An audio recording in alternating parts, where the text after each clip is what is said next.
So today, another Thursday, the main update was updates to the Duel Arena.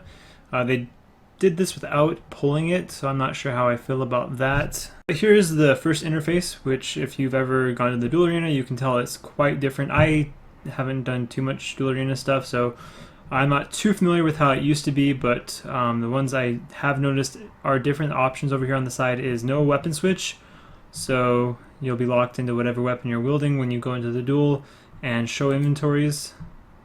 So I'm going to put that on to test it out, see what it's like. I guess I'll put on no weapon switch also just to see what that's like once I get into the duel, see what it does. But you can see your opponent's stats right here. Presets over here, you can save a preset or load a preset or load last duel. So that's pretty much it for this screen. Interface, you can see your opponent's inventory, or you can switch it to what they're wearing. So this is what my opponent is wearing. And yeah.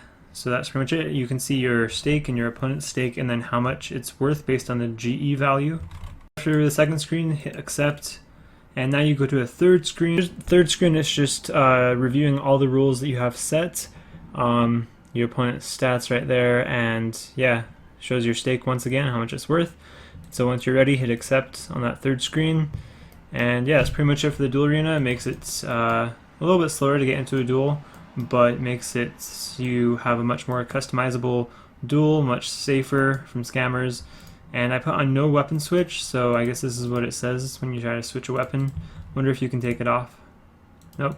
So whatever you have in your weapon slot is locked in. You can take off armor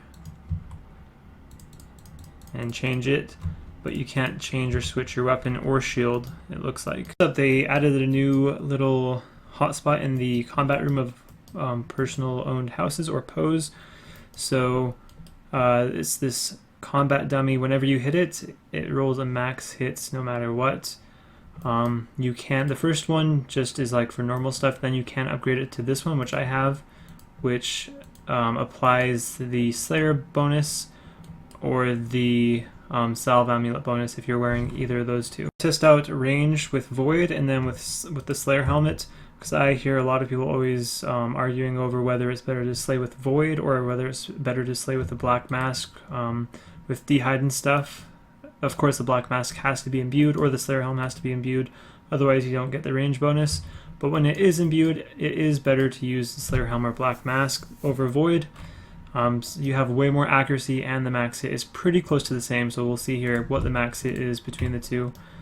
So I'm potted up to the max, here we go.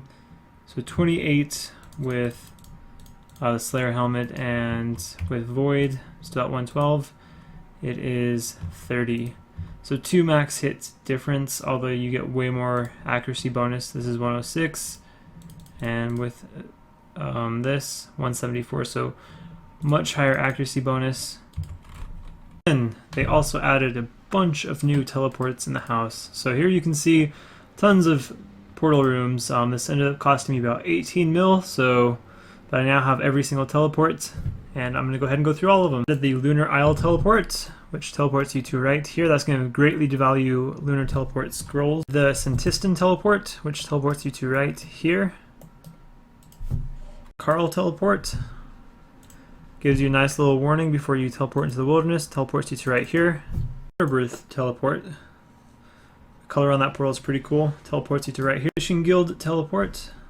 Teleports you to right here. Tall teleport, which is actually called the Merim teleport.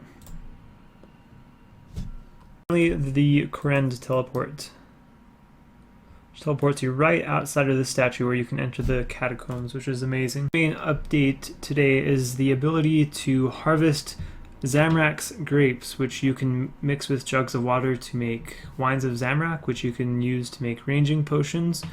So it's the secondary for ranging potions, so they're worth quite a bit. After this update, I imagine they'll fall a little bit, but you can harvest about, I think, 5 to 40 Zamorak grapes from one patch.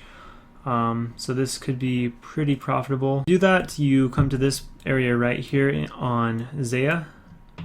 So just to the east of the Tithe Farm.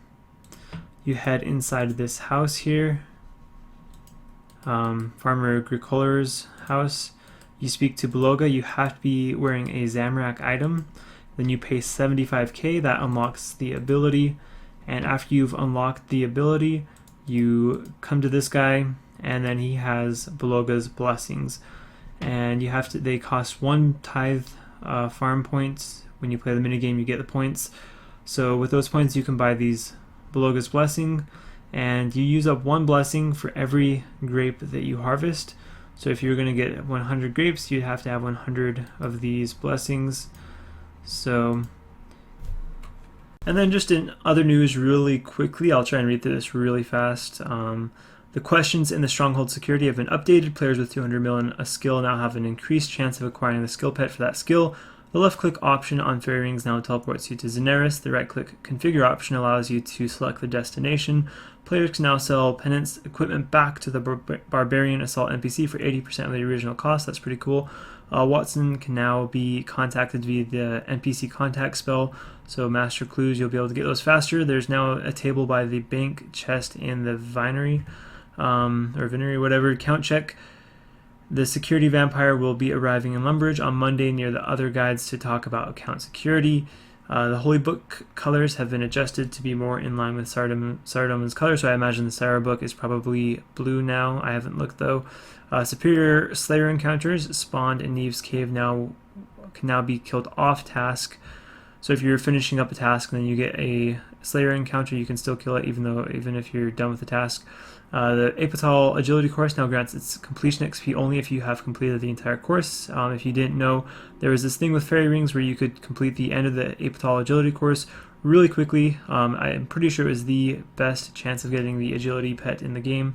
So now they've changed that, or nerfed it, or fixed it, whatever you would consider that. A graphical issue has now been fixed with the chat head of Percival from the Holy Grail quest. The mining skill guide now shows Lovekite or as members only. Some grammar has been fixed in the Canoe dialogue and in Monkey Madness 2. Unsubscribing while in the Warriors Guild no longer leaves you in Lumbridge with barrels stuck on your head. So that is pretty much all of the updates this week. So that is it. Thank you for watching, and see you next time.